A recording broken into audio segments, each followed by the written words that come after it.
Hello guys! Dun po sa mga tiga north of Edmonton at sa mga gustong tumingin ng mga halaman, it's either for outdoor or indoor, punta na po kayo sa Canadian Tire.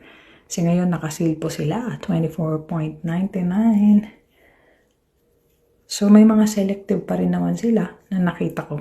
It's more than $100. But basically, they're on decent price right now.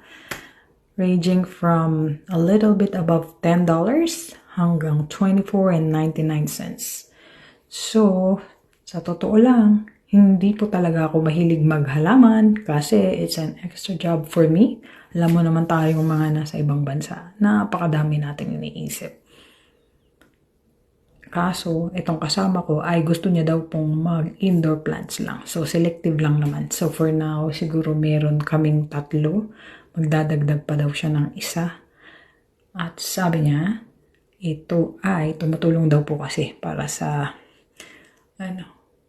humidification ng bahay and of course yung oxygen intake ng mga tao. So yeah, they're on a decent price right now. So I'm sure it's not only on the north side of Canadian Tire.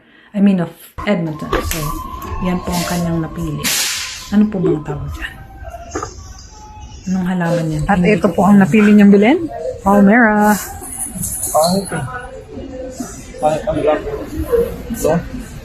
Wala man lang kulay. Parang ito rin eh, black eh. Yes.